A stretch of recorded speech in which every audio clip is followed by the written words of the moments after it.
to Accelerate Your Wealth, a podcast by Rebecca Robertson, founder and director of Evolution Financial Planning. We hope you enjoy the show, and please feel free to leave us a review. It really does help. Feel free to connect with us on Facebook, LinkedIn and Instagram, or head over to www.rebeccarobertson.co.uk or our sponsor, Evolution Financial Planning, for regulated advice on www.evolutionfinancialplanning.co.uk/podcast. Oh, Louise Winer. I was joking a minute ago. I was calling her Wiener, but it's not. It's Winer. So get it right, Becky. Sorry, I'm in a funny mood as I'm recording this. Just don't ask me why. I'm with Nicole. Say hello, Nicole. Hi. Hello. Hi. Get closer to your mic. Up and person, close and personal. Nicole's joining us today. We're going to be talking about profitability in business. We're going to have some moans and rants, but not too much of the negativity, I hope. Nicole is a business strategist, mentor and coach, ex-global investment banker, who has worked with hundreds of clients worldwide, and she combines practical business skills with a BSc in psychology and a no BS, I'm not going to swear because I'm trying to be a good girl, approach to help her clients build profitable businesses they love. She's a well-respected coach, anti-bullying champion, and is passionate about bringing more kindness, I love that, into business through building communities of support. Welcome. Thanks for having me. That's all right. I don't know if it's my mic or my speakers, but everyone seems really quiet on my speaker state. So yeah, hopefully we're picking you up all right. Get a little bit closer. Let's make sure I can get a bit closer. Right. Yeah, a little bit more. Lean in. So when did you start business yourself then? Well, I joke that I started my first business in school when I used to sell cigarettes to other kids around the back of the bike sheds. So legitimate business. That's very irresponsible, but it's very irresponsible. But that tells me more about you than I love you even more now, because it just tells me so much about you. So did you smoke yourself? Oh yeah, I did. I was a naughty kid. Like now, someone who like doesn't even eat too much sugar. Like I'm reformed. I'm changed. I got it all out of my system when I was very young. I think that but that means it makes you a well-rounded, wise person, I would say. The grey hairs would allude to that also. The hair dye helps, right? It does. But yeah, my first proper business was 2018. So beginning of 2018, January actually, and I left over a decade, which makes me feel really old, of working at HSBC, which is, if you don't know, one of the biggest, I know you know, maybe your listeners, one of the biggest global investment banks in the world. I was there for 10 years with supporting back-end ops across retail, commercial, trade, risk, all the areas. I moved around and got a lot of experience. And then I started my first business in 2018 when the family moved to Hertfordshire and I was caring for my nan full time, who has dementia. So it was a lovely way to balance my time, although I didn't get it right in the first couple of years at all because I was giving a lot to my nan and care. But yeah, and then since 2018, and then I was doing two businesses when I first started. I was mentoring and coaching without really realizing I was doing it, and doing that kind of consultancy piece with my clients, as well as I had an outsourcing business and ran that as an agency. So I had lots of associates working for me, and then in 2020, back end of 2020, I closed that outsourcing business down. I went full-time with the mentoring and coaching. Amazing. What do you like about it the most? I have to watch this with my boundaries as a people pleaser, but I love helping people. Like I get a real buzz out of the ripple effect. Yeah. And I know it sounds a bit cheesy, but I remember when I was studying for my psychology degree, and I was still in banking, my favorite ever boss, I shouldn't say that, but he was my favorite ever boss. And I was studying for my BSc and he was like, what do you want to do with it after, because I was doing it part-time. And I said, I'd love to be a counsellor because I'd love to I love talking to people. I'd love to help people. And he was like, yeah, you're really opinionated though, Nicole. I don't think that would work as a counsellor. He was right. mind. But I always wanted to just have this ripple effect to make the world a happier, better place, which, as you come back to my lovely introduction that you gave about like anti-bullying, wanting to have more kindness, like I went through a really shit time at school. I should have asked you if I can swear or not on here yet. That's fine. I just try okay. to behave myself. That's all. I'm not good at that. No. Because of my job title, like I do have a lot of my clients listening, and I like to be a good girl, don't I? Clients that are listening. Sometimes the odd one slips out by mistake. It's within at the right time, isn't it? Well, yeah. I like the philosophy that it's, and I think this is true, is that people that swear are more honest and like wear their heart on their sleeve. I like to go with that rather than a potty. I've heard that people who swear are more intelligent, so I'm going to go with that as well. Go with that. Okay, let's take it. There's no like backup there in terms of factual information, by the way, but we're going to go with it. Yeah. Sorry, what was you saying? Yeah, I didn't want anyone else to have crappy experiences, basically, having been bullied, having feel like, you know, the mean girls I was on the horrible side of the receiving end of that, into my adulthood with friendships and things like that as well. Like I never want anyone to feel like they're alone. So if I can have that ripple effect, not only with the individual that I help, but also making sure that they have more time to spend with their family, doing things they love with their friends, like that's the ripple effect in society that exists. Like when I was studying for my BSc, I wanted to do my doctorate, but I couldn't be bothered with any more years of studying. I was bored. Like my brain needed a break. I wanted to pioneer. I wanted to be one of those people that, like, you know Freud's name. I was like, you need to know my name for like something that I've really pioneered and dug into with research. But because I wanted to help more people, that's what it is. That's what I love, helping people. So is your business profitable? Yes. Okay, because we're going to talk about profitability. Yes. And I think, you know, if I'm going to have someone talk about profitability, you sort of need to have a profitable business, right? Oh my God, I so agree with you. Yeah. Yeah. And I'm 12 years in business, so I've sort of worn the t-shirt, and you think you've learned it all and you've done it and you'll never make a mistake again and it's all going to be perfect, but it doesn't. As I found last year, as I was sharing with you beforehand, you know, I went for a really difficult time, and it wasn't that my business wasn't profitable. It was still making money. I was still paying myself a salary, but it was hard. It was tight. It certainly weren't abundant. It felt tough, and it's all falling into place now, which feels, but it makes me appreciate it even more now. Now I'm like, oh my God, this is something I completely undervalued before. And now it's all falling into place. So what lessons have you had from, how many years in business are you? What, 5, I think, is that? 5, 5.5.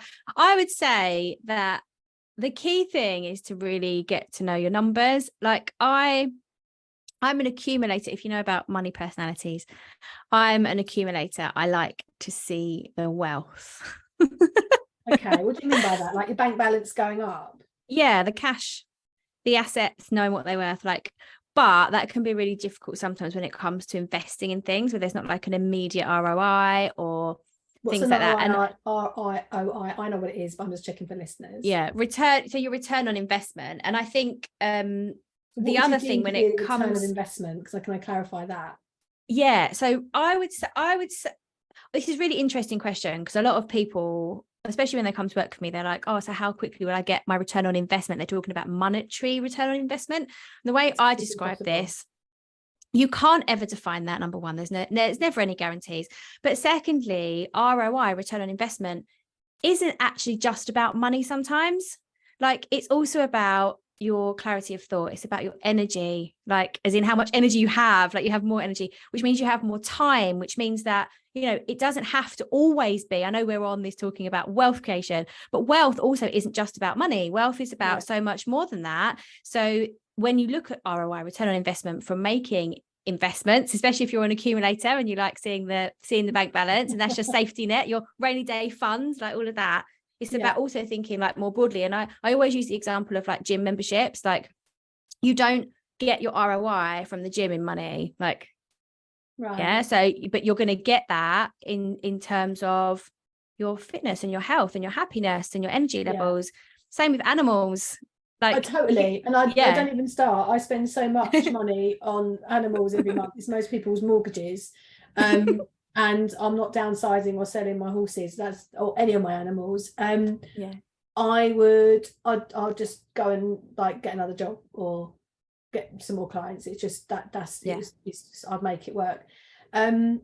So now there's a bit of a slippery slope with this return of investment, and when you start to build in not the monetary figures, and you start to have like that, what I would call like an emotional return of investment, or a physical, like just emotional and mental, which means you could then turn that into more energy to make better decisions, to have more clients, to generate a new profit stream of some description, which in turn it can bring in more revenue. But we do that in a bit of a slippery slope, and I see time and time again lots of people spending money on, I did it for years, I'll probably say the first 5 or 6 years easily, 2 or 3 times a year, where I'd spend hundreds, if not thousands, it's embarrassing, right, on things that I don't know if I got anything from it. But it's almost, it's really hard, because I don't think, for some of it, I don't think I'd be the person I am now if I hadn't have done it. So then how can you say that it wasn't value? It's really hard. It is. And this is the other thing, that it's hard to define it. This is when you said, like, what does ROI actually mean? It is difficult to define it. But if we look at it in terms of business, which, I help people to grow their businesses. So I am focused on, if you're a business, you need to be making sales, but you need to be making profit. It's a balance of, you can't be investing in things that are just going to help you grow your energy. You also be investing in things that are going to help you to grow in other ways. And sometimes growth also means less, not more. So especially when it comes to like the amount of time you're putting into your business, for example, or the amount you're investing, maybe you're not investing that in the right places, and you need support, like from someone like Rebecca, if it comes to that, asset creation to do that. It's about thinking about it more broadly rather than just as X equal Y. And sometimes the formula is a bit more complex than that. Yeah, I totally get it. Yeah. I think it also depends on your purpose for your business. So some people have what I would call a lifestyle business, and that can be to the extent where they've got millions of pounds of turnover, but their business is on a monthly or daily, weekly basis, because it's reliant on them looking shiny and perfect. That's my perception. That's my judgment. And I'm bad. I'm sorry.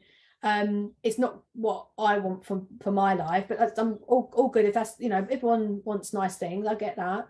But I know actually it doesn't really fulfill you in the long run. But they want to be on the yachts, they want to be in the jets, they want to be jet setting around the world, they want, I'm all for holidays, don't get me wrong, but their business, the revenue that they're bringing in, it's an expense, so they use that as a justifiable expense, as a business expense, and therefore they're living a certain kind of lifestyle. They're not creating assets, is what I'm trying to say. Which, when we come to things like legacy, so for your family or for your community, like passing on that wealth, the yachts and the jets don't do that. No, but I mean, I quite like the saying, money can't bring you happiness, but a jet ski can. And I can't really talk when I've got 2 horses who are very expensive.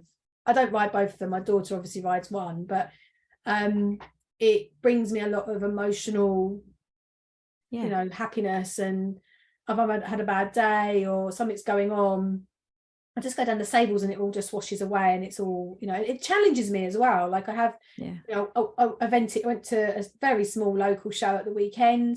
I really pushed myself. For me, it was a great success, not for, someone else's standards, but for me, it was like, I was on top of the world. Like what I achieved was amazing. So I think, I think the thing is though, we've got to be careful what we to create a profitable business, we have to be really honest with ourselves about what we're spending in our business. Yeah. You know, for actual personal lifestyle choices, to use it as not as a hobby, but it almost becomes a business that feeds a hobby almost. And to lean on that and to go into that a little bit more, what I find a lot with my clients is, I mean, I work with people who are heart-led. So what tends to happen is you've turned your hobby into, or your passion into your business in the way to generate income, right? And there's the boundaries that have to come in that are really important. So it can be really difficult to find time to replenish your energy, to find time to do other things when they're then not about other people. So and it's that balance of thinking, actually, for my lifestyle and for my business, and I don't mean like lifestyle in terms of yachts and jets, or if that's your thing, like that's fine, but I mean more like, you know, the holidays that you want to take, or the things that you want to do, whatever it is that you want to do with that and in your business, takeaways, you do need to be M&S shopping, whatever. Which M&S isn't that expensive compared to other supermarkets at the I moment. heard Aldi's actually, like, it's cheaper than Aldi these days. How did that happen? Inflation. It's mad, right? Not just, but yeah, it is. And crisps, it's M&S crisps, you know what I mean? They are better. I would say that. But yeah, I like this morning, I spent some time looking at this with a client inside one of my masterminds, and we were looking at really crudely her figures. So if you want to earn X, what does that mean you need to bring in terms of income versus your expenses? So if we're looking at profit, like to kind of bring that back, essentially you need to know your numbers. And a lot of people are scared at looking when it feels like it's not working. They're like, oh my God, what am I going to find? But without, you know, very coachy of me, but without the self-awareness, without the awareness, you can't make that change. So you need to get, again, really on, you said, like, really honest with yourself about what you really need to look like. And the other thing that I see a lot when it comes to heart-led businesses is, I'm not really doing this for the money. Or like, if, like, for example, your partner earns really well and you can do this as a bit of a hobby business, or maybe you've been made redundant recently and you're setting this up just on the side because you've got that cash there. Fab, good for you. But if you want this to be long-term profitability, sustainability, growth, it needs to be a little bit more businessy than, oh, I just want to help people. I'm just doing this on the side. Totally, yeah, totally. And I think that feeds back into the fact that they're doing it for personal development. So they're actually not running a business. Both these examples we've given is revenues being generated to fund personal development. Or it's you're basically using it as a personal development tool to learn. Whatever the way you're doing it, you want to slice and dice it, that's what it comes about. And I find a lot of people that are women in business particularly, with, and I know that I'm the same, like, I'm motivated, I'm fed, I'm driven by growing as an individual. Like, if I don't read a book or listen to a podcast within for a couple of weeks, I start to get itchy. Like, oh my God, you strive for it. And there's I don't know, I forget how many there are now. If I was doing a workshop, I'd know, but there's about 9, I think, spending values. It's in my book. I should do a pitch for my book. It's in my book, page whatever.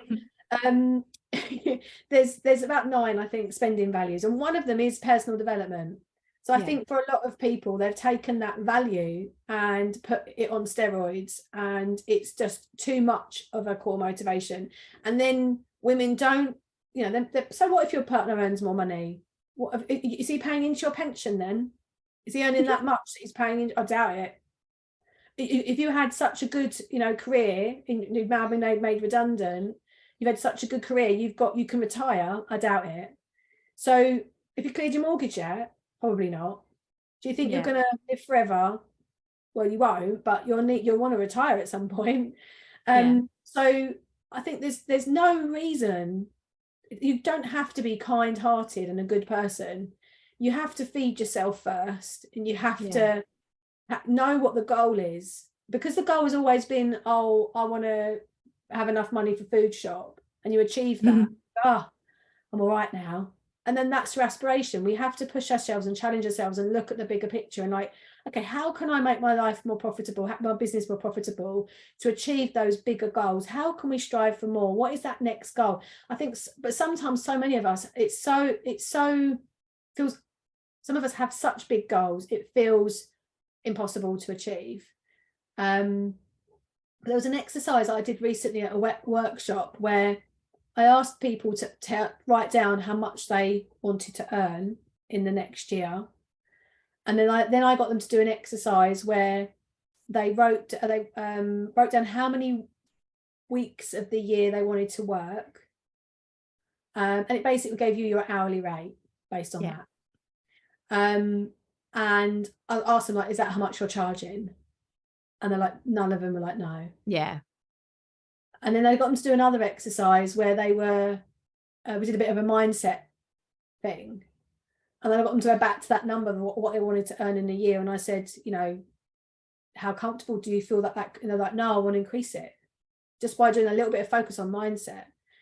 And then we talked about some big goals, like, what do you want to achieve in 12 months? You know, what big things do you want to see in your life in the next 12 months? And they wrote out like loads of ideas. I want to do this, I want to do that. There was like no holding them back on that subject. You know, buying a second house, get a yacht, all of that. And I said, okay, so how much do you need to earn to achieve that?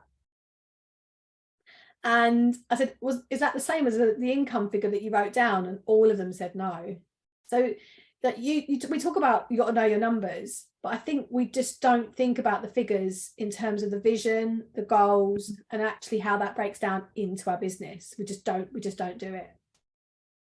Yeah, I think there's another part there when you were talking that came up for me about you do need to link it to your vision, you do need to link it to your business, but you also need to be realistic with what that can be. So, and you know, I'm not saying that it's not possible for anybody, and there are unicorns and rainbows and all that. But if right now, and I don't think this will be your audience crudely exactly, but if you're not earning any money in your business, if you're not taking any sales, and then you're like, oh, but I've seen all this stuff about 10K months and 6-figure businesses, and that's where I want to be, and I want to be there. Like now, as you're listening to this, you know, you've got about half of the year left. Yeah. So if you're at 0 and you want to be at a 6-figure business by the end of the year, let's not set you up to fail. Yeah. Let's set you up for success. So yes, that may be the dream and it may be the vision, and maybe you would love that to happen by the end of the year. But when it comes to positive psychology and motivation to take action, you want to feel good about that. You don't want to get to the end of the year and think, oh, I was really shit there. I failed. Like I didn't do a good job. Actually, you probably did a great job. You've probably done amazingly. Maybe you reached 5K months. Maybe you reached 2K months. Maybe you reached 3K months. Like, and again, I'm talking about top line here rather than profit crudely initially, but maybe this time next year you want to be a 6-figure business, or maybe this time in 2 years you want to be a 6-figure business. And I mean by that, when I say 6-figure business, by the way, I mean 6 figures a year, not 6 figures over 5, which is what most people tend to play with numbers on when they talk about it. Don't get me started. Someone the other day said, oh, I since I started my business, I'm now a millionaire. Okay, so but they started business like 5 years ago or something. It's like, that doesn't make you a millionaire. You probably spent it all. You're a millionaire when you've got the assets. Let's come back to assets. Let's just get real, right? Yeah. So what else, what things, if you think about, I have like today, who have I spoken to? Not disclosing any information about people personally, but I've spoken to a lady who's got like a 6-figure turnover business. So it's like 160 grand. But she only pays herself 30. Like, what the hell? Like, it's just that's not enough, right? That needs to be increased massively. Something needs to be done about that. She's either spending, and I've done this. I've been in that situation actually. I say, what the hell? I've been there. I was there about 3 or 4 years ago. I wasn't paying myself enough. That's where I was spending too much on stuff I didn't need. I thought I was, but I needed to increase my salary effectively. And then I spoke to another company. They started their business as a hobby. It's like they earn 400 grand a year each from this business. So I speak to like just such a wide range of business owners. So what do you think, what would be like your top 2, 3, 5, 10, whatever tips in having a profitable business? Okay. Number 1 is actually get to know your numbers. So get to know where you're at right now. So great having dreams and visions, but what's actually going on right now in your business? How much are you earning? What are your expenses? And what are you paying yourself? Right? Get clear on that.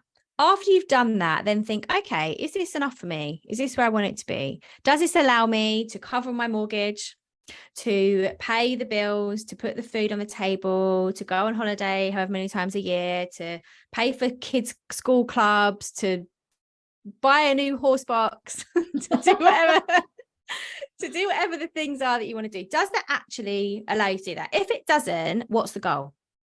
Yeah. So from awareness of where you're at right now, okay, where do you actually need it to be? And then reverse engineer it. So number one is get really clear on your numbers. Number two is set the goals based on, is this what I want? Is this what I need? If it's not, what does it need to be?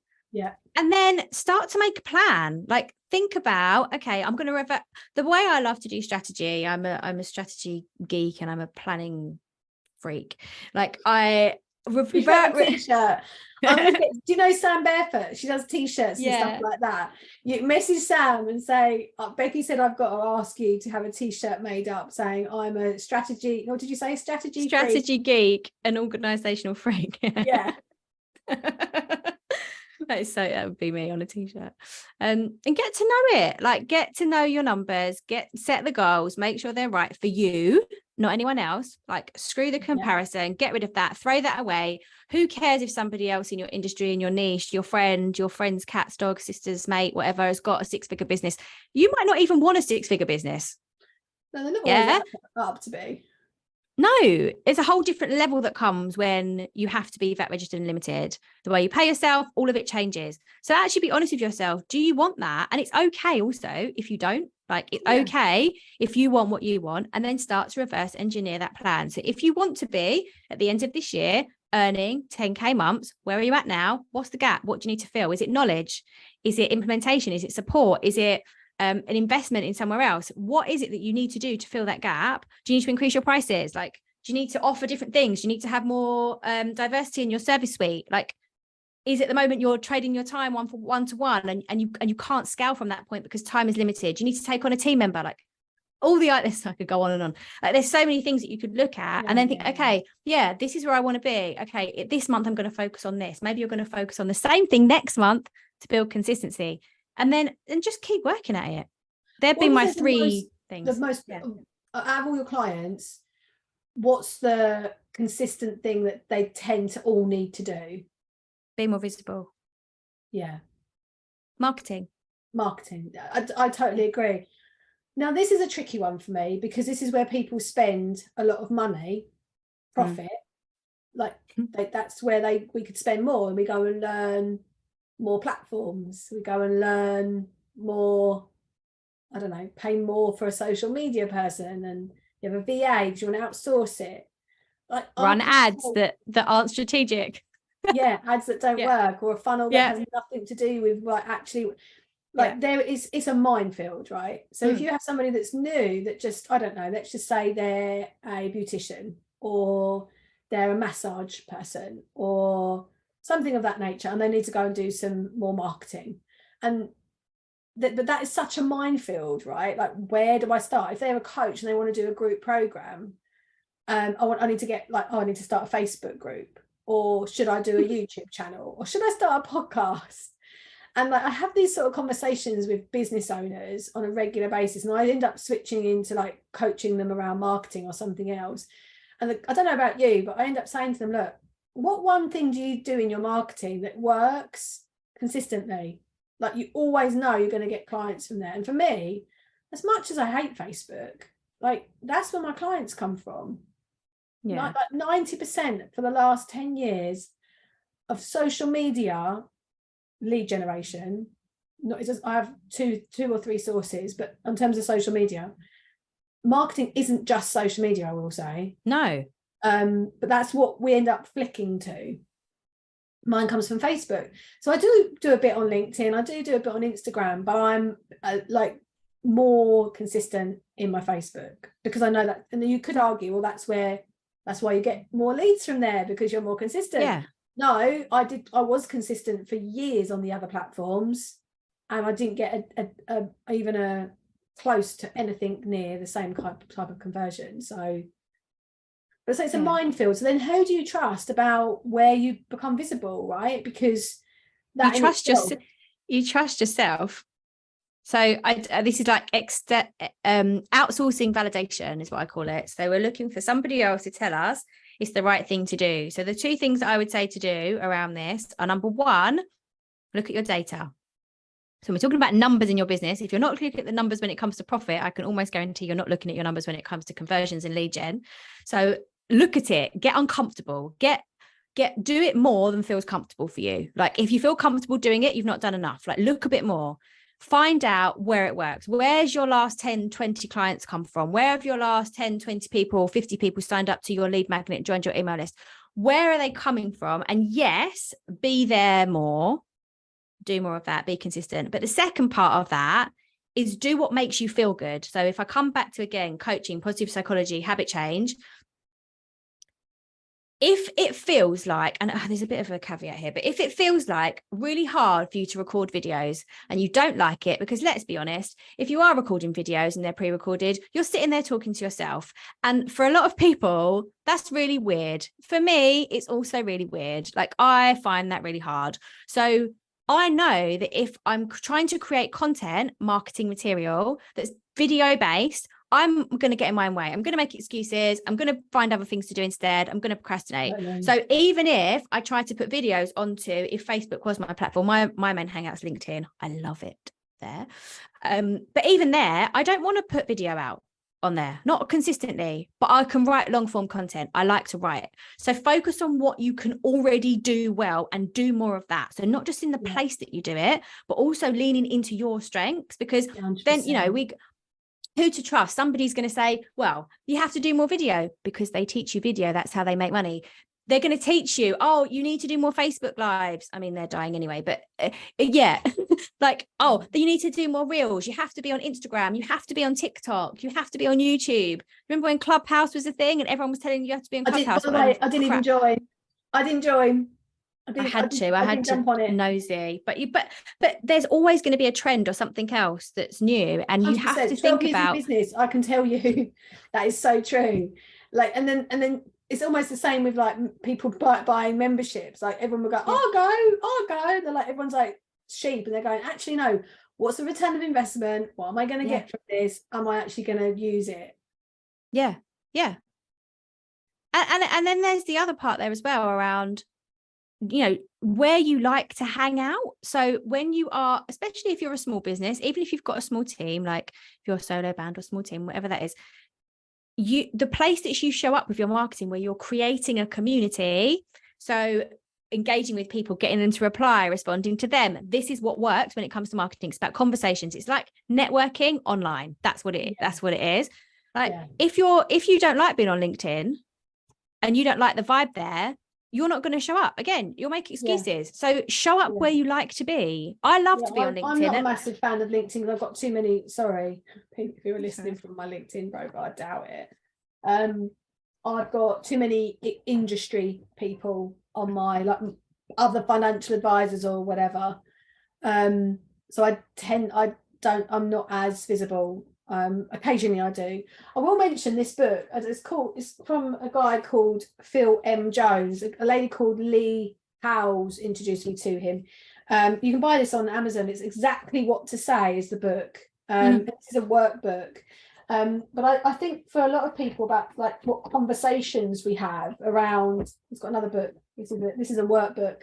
This is like an actual reading book. I haven't read it yet, but I've done like a little bit of a workshop on it and skimmed through it. And if you Google him or go onto YouTube, it's about Exactly What to Say, a personal guide to mastery of magic words. And I think sometimes, I'm not saying women like we're worse at this, but I do think men can be more direct sometimes, more confident. Knowing what to say and how to say it, how to articulate it, those conversations that you just said. I know that for years I was like, oh, I'll leave that with you, I'll let you come back to me, I'm here when you're ready. It was like this, so it's like, no, you can have the end of the scale where you're cold messaging people. No, don't do that. But if someone's genuinely interested, it's like, well, know what exactly what to say. What would be better to say in that example? And in that book, they probably do a better job of it. But off the top of my head, I'm thinking something on the lines of, what can I do to help you move things along? Like it's an open question, right? And they might turn around and say, can you call me on Monday? Okay, that's a better progress than just leaving it with them, because will they ring you on Monday? Unlikely. I think that leans into the obsession that everybody has with inbound lead gen. So yes, there's inbound and outbound lead gen, but outbound lead gen doesn't have to mean cold messaging. The best type of conversation, funnel, strategic action that happens when you're coming to onboarding clients is people that are already warm. So create the relationships on the places you like to be, in the ways that you like to create content and marketing. And then don't be afraid to just take that conversation to the next step. I mean, I have a Facebook group and people join my Facebook group. If they are a dream client and they're telling me in their joining questions, the things that they need from me, I do not care anymore. I'll voice note them and I'll say, you sound like the perfect person to work with me. Do you want to know how I can help you? Why not? And I'd say I've done more of that this year than I have done in the last however many years. And it works. And I don't send it to everyone. Much more profitable because it's shortcutting the time you're spending. Work. Yeah. Like more, you'd have to have like 20 different touch points, funnel marketing to achieve the same result. Exactly that. So one of the things I talk about when we talk about profitability, like if I'm just talking about business coaching, which I don't really do, I just talk about it from a lead generation of wealth, I guess, so more profitable business, is think of 5 ways you can reduce 10%, and reduce your costs, or monthly costs, by 10%. So if you've got £1,000 cost a month, or £100,000 cost a month, whatever it is, what 5 things, or if it's one thing you could do to reduce your costs by 10%? Yeah. Look at all your outgoings and basically find that £100, £1,000, £10,000, whatever that figure is, just find a way to reduce it. And then look at what you bring in each month on average and take 10%. So let's say we're just going to reverse that the other way around. That might be £100, that might be £10,000, whatever it is. What could you do to bring in another £100 or another £1,000 or another £10,000? Is that one more client? Is that half a client? Is that another product stream that you need maybe introduce to existing clients? Could you add value into existing? Yeah. What simple and quick way could you bring in 10% more revenue each month? Do those 2 little exercises will increase your profit margins by 20%. Yeah. Which is amazing. So then you've got potentially allowing for tax, obviously, within that. You could at least pay yourself half of that as a revenue. So by increasing your profitability, reducing your costs, increasing your turnover is just for show, but actually paying yourself more or allowing your assets to grow in the business so you can invest in pensions, maybe do a corporate bond, maybe pay yourself more and invest personally through an ISA, or invest for your children for a junior ISA, or you could do something like a VCT, which is a venture capital trust. That's a highest attitude to risk strategy. You've got larger amounts. You could then do corporate bonds, offshore, onshore bonds. There's scales to it, right? Depending on where you're at.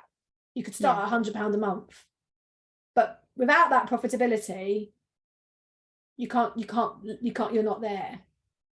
And it starts with knowing your numbers, like you said. Yeah. But what do you think needs to happen to shift people? So let's just say they know their numbers, they're paying themselves more, they're getting more profitability in their business. How can they sustain that? And how do they know when they can afford to either spend more or invest more? Because that's another issue I see a lot of. They're sitting on money that they don't know what to do with it. They don't know when they can spend it, when they can pay themselves more. Well, there's 2 things really. One would be a mindset thing. So if you think about money mindset and being like, I need to save this for a rainy day, I don't know what if, go there with yourself. And if you haven't heard of Denise Duffield Thomas, you've been under a rock, but have a look at her and the stuff she does in terms of money archetypes. Get to know yourself a little bit more about that around money, but also again getting really crude with yourself in terms of when will it be enough? So if you have that, like, it's not enough, rainy day type, which a lot of people do have, especially if we lean into what's happening in the world right now as well, like with the economy, and people are worried and fearful about money. Think about, okay, when I get to X, when I earn this much profit, when I do this, this is the thing I'm going to do. Again, set yourself goals around it. So if it feels uncomfortable, it's okay. I'm not the kind of person who likes to take a lot of risk when it comes to investing as an accumulator, no surprise. But think about what would make you feel good. And it doesn't have to be, again, you don't have to go big or go home. You just have to start. So it's about consistency. And the other thing I'd say is if you're starting to build profit in your business, don't worry that that's not continuing to grow month on month. In fact, you've had 1 month where you've had more profit, like sustain that for a reasonable amount of time so it becomes a habit, and then increase it. So it doesn't have to increase month on month on month and week on week on week. Like if you're not very good at this right now and you don't know how to do it, establish some really good foundations in getting to look at your numbers, understanding what the profit's coming in, get really clear on your costs, like you said, and on your expenses, and then think about, okay, with all of that information, what am I going to have left to invest if I want to? And again, wealth creation, but also in terms of your energy and experiences. So if you're not feeling very positive, or you're I don't know, whatever's going on for you, and you feel like you need a bit of a break, you can invest in a holiday. You can invest in a break, you can invest in experiences. And then there's two parts to that in terms of like investing, kind of like what we were saying about personal development, but then also investing in your future as well as investing in now. Like that's what I'd say on that. Sometimes like the now and ideas come when they're on holiday, or like for me it's in the shower. But sometimes I certainly feel from an abundance perspective, it's almost like the less I work, I still have to work hard, but the less I'm forcing it, I should say. It's not about necessarily time. It's the less that I'm forcing and dragging myself energetically, the easier it all happens. The more I'm feeling good about what I'm doing, the it's better easier to make decisions. It's easier to make decisions when you feel good. Yeah, definitely. There's a really good podcast we had with an accountant called Hetty Bernie. She's an accountant and she talks about profit first. And I think for a lot of people on that point of profitability is that they don't know how much tax they need to put aside. And so my only advice, if you're thinking that and listening to this show, is one of the things I'm doing is a quarterly reviews with my accountant to work out, to make sure I'm on a rolling inactive in the tax year, not retrospectively, not after the tax year is finished, but actually on track on a quarterly basis. And then if there's profitable, after I've got my taxes on a rolling basis paid, that I've got my 3 months back up still for the next 3 months. And then what can I pay myself? Could I pay myself a bonus? So it's like a quarterly bonus.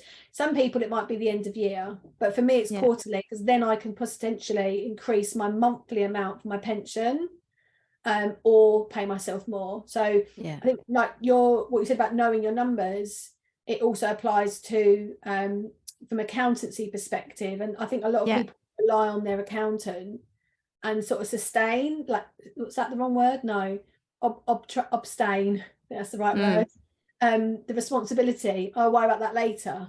But actually, it's your responsibility. It's absolutely not your client's responsibility. Even if you're paying your accountant to do management accounts for you and projections and stuff like that, which I do with my clients. I'm not an accountant, but we do a lot of projections, looking forward, like what you want that to be, when it's coming in, what revenue streams support that. Like, it's still your responsibility. And something that someone shared online a couple of weeks ago that stuck with me is, you have to want the result more than I want it for you. You have to want the result more. So it's all well and good me being like, yeah, I know you can earn 10K a month. I know you can have a 6-figure business. I know you can earn 5K a month. I know you could be turning over 60% like of your revenues, profit, 70%, whatever. But you have to want that more than me. Yeah. And the same with an accountant. If you work with Rebecca, if you work with an accountant, if you work with me, like whatever, you have to want it more. And the only way to get to really like embody like wanting it more is to get really clear on what the goal is really. So yeah. I'm conscious of time and I know you need to go, but can I ask, I know you're massive for strategy, but what's your thoughts on a business plan? like a conventional kind of business plan? I think it depends on the size of business we're talking about. A lot of small businesses feel like they don't need to have a business plan because they're not big enough yet. They're not looking for investment from an external source. So as an ex-banker, this is what I always explain when it comes to strategy and business planning is essentially, if you were going to a bank manager, whenever, I don't even know if they still have, but they don't have many branches, so let alone bank managers. But if you were going to somebody to say, I have this idea for this business and I'm looking for investment, they would be looking to understand that, your client base, how much you want to turn over, what the profitability looks like, so that their investment is secure. So when it comes to doing this for your own business and needing a business plan, you need to know that your investment in your time and your energy and your money is secure. The business strategy, if you're a smaller business, is for you. It's not for a bank. It's not for a bank manager. It's not for an investment. That doesn't matter. You need to know that the time and money that you're investing into growing a business, which is hard. It's hard to run a business. It's not an easy route. There's a lot to do, and it challenges you in God, like all the ways. Like there's no ways left to challenge you, like all the ways. Yeah. You have to know whether it's worth it. So give yourself that clear direction. And essentially, without a strategy, you have no direction. You don't know where you're going. You don't know what you're doing. You don't know why you're doing it. If you reverse that a little bit and you said to somebody, okay, you don't need a business plan. Okay, fine, no problem. Let me just ask you something. What did you earn last year? And they give you a figure. How many hours do you work a week? Okay, and how many weeks holiday did you think you had in the last 12 months? I bet you so many of them are not paying themselves much more than the average minimum wage. Or have all that stress and all those problems. Less. Yeah. Why have all that stress? Yeah. Unless you actually, so in which case you've got to increase your profitability so you can pay yourself more. Simple as that. Yeah, I agree. We're both, I concur. Well, thank you, Nicole, for joining us. I know you need to go now. Thank you. We're going to put all your links and all your details in our show notes so people can connect with you. You've obviously mentioned you've got a community. Do you have a podcast, book, or anything else? Not that it matters if you do, if you don't. I have got a podcast. It's called Supercharge Your Business, available wherever you get your podcast. So just search for me or the title and you'll find us. Yeah. Fabulous. Thank you for your time, my love. As always, it's always a pleasure. Thank you for having me. Welcome. Thank you for joining us on today's episode of Accelerate Your Wealth. For further help or to connect with Rebecca directly, please head over to the website www.rebeccarobertson.co.uk, where you can find further information on our planner, book, and how to further maximise your wealth. Our sponsor, Evolution Financial Planning, for regulated advice on pensions, investments, mortgages, insurances on www.evolutionfinancialplanning.co.uk/podcast.